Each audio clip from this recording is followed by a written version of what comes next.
చేస్తా ఉన్నాను. నిన్నగాక మొన్న జరిగినటువంటి మహారాష్ట్ర ఎలక్షన్స్, అంతకుముందు జరిగినటువంటి హర్యానా ఎలక్షన్స్, అంతకుముందు జరిగినటువంటి జమ్మూ కాశ్మీర్ ఎలక్షన్స్, 6 నెలల క్రితం జరిగినటువంటి పార్లమెంట్ ఎన్నికలు, వరుసగా అన్ని ఎన్నికల్లో ఒకటి తర్వాత ఒకటి ఓడిపోతూ ప్రజలలో ప్రాబల్యాన్ని కోల్పోయినటువంటి కాంగ్రెస్ పార్టీ ఒక నీచమైనటువంటి దిగజారుడు రాజకీయాలు ఈ దేశంలో చేస్తా ఉంది. రాహుల్ గాంధీ ప్రధానమంత్రి కాలేకపోయానని గత 3 ఎన్నికల్లో ఆశ పెట్టుకుని ఎన్నికల్లో పోటీ చేసినా ఈరోజు ప్రజల మద్దతు లేని కారణంగా నిరాశ నిస్పృహలతో ఒక డిస్పరేట్గా ఈరోజు రాహుల్ గాంధీ వ్యవహరిస్తున్నాడు. ఆయన నడుపుతున్నటువంటి రాజకీయాలు కానీ వ్యవహరిస్తున్నటువంటి తీరు కానీ పార్లమెంట్లో ఆయన వ్యవహారం చూస్తే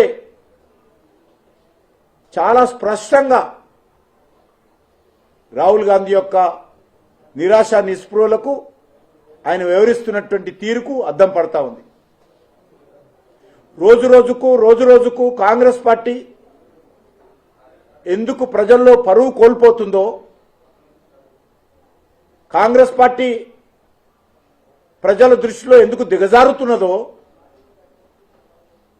అది ప్రధానమైనటువంటి కారణము రాహుల్ గాంధీ రాజకీయ వ్యవహారం. రాహుల్ గాంధీ కాంగ్రెస్ పార్టీకి నాయకుడు ఉన్నన్ని రోజులు కాంగ్రెస్ పార్టీని ఎవరు రక్షించలేరు, ఏ ప్రజలు కూడా కాంగ్రెస్ పార్టీకి అండగా ఉండరు.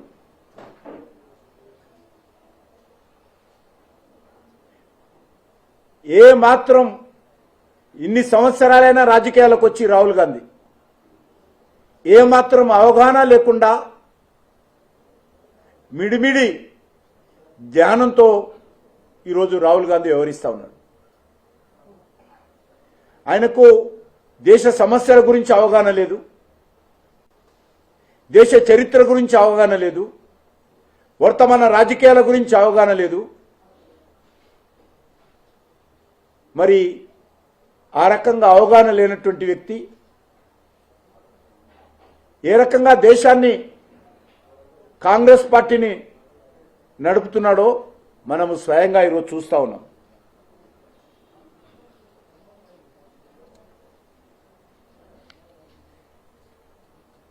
జేపీసీ వేయకపోతే రాష్ట్రపతి భవన్ ముందు ధర్నా చేస్తామని రేవంత్ రెడ్డి బెదిరిస్తున్నాడు. రాష్ట్రపతి భవన్ ముందు ధర్నా చేస్తేనో లేక రేవంత్ రెడ్డి రాహుల్ గాంధీ పోయి అమెరికాలో వైట్ హౌస్ ముందు ధర్నా చేస్తానో భయపడే ప్రసక్తి లేదు. ఎక్కడ ధర్నా చేసినా ఎందుకు చేస్తున్నారో, కారణాలేంటో, దానికి ఆధారాలేంటో ప్రజలకు చెప్పండి, మాకు చెప్పకపోయినా పర్వాలేదు. ఈరోజు ప్రజలకు ఏ రకమైనటువంటి ఆధారాలు చూపకుండా,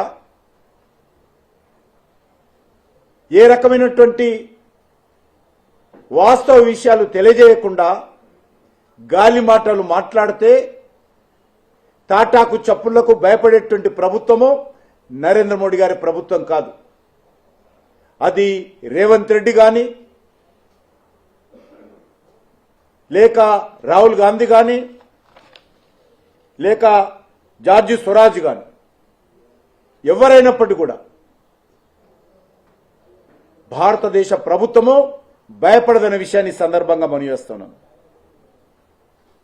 ఆయన ఇంకొక మాట చెప్తా ఉన్నాడు,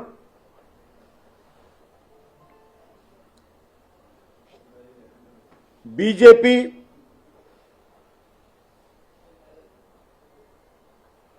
బీఆర్ఎస్ ఒకటే అని.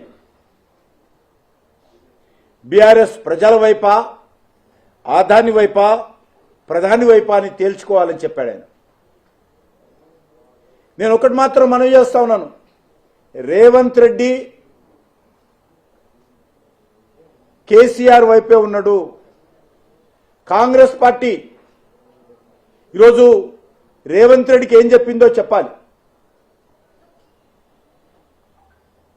మన ప్రభుత్వం పోతే మళ్ళీ తెలంగాణ రాష్ట్రంలో బీఆర్ఎస్ పార్టీ రావాలి, బీజేపీ రాకూడదు. కాబట్టి నువ్వు ఎట్టి పరిస్థితుల్లో మన తర్వాత బీఆర్ఎస్ పార్టీ రావాలి అని చెప్పి కాంగ్రెస్ అధిష్టాన వర్గం, కాంగ్రెస్ పార్టీ హైకమాండ్ ఈరోజు రేవంత్ రెడ్డి హెచ్చరించిన విషయం వాస్తవం కాదా?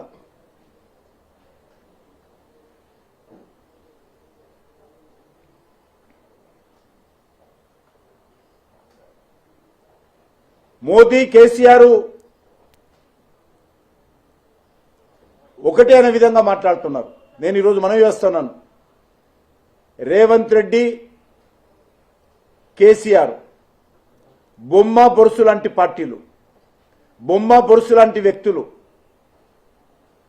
దొందే. ఈ రెండు పార్టీల పాలనకు తేడా లేదు. ప్రజలను వంచడంలో, ప్రజలను మోసం చేయడంలో, తెలంగాణ సంపదను దోచుకోవడంలో, కుటుంబ పరిపాలన తీసుకురావడంలో కాంగ్రెస్ పార్టీకి బీఆర్ఎస్ పార్టీకి తేడా లేదనే విషయాన్ని సందర్భంగా మనం చేస్తున్నాం.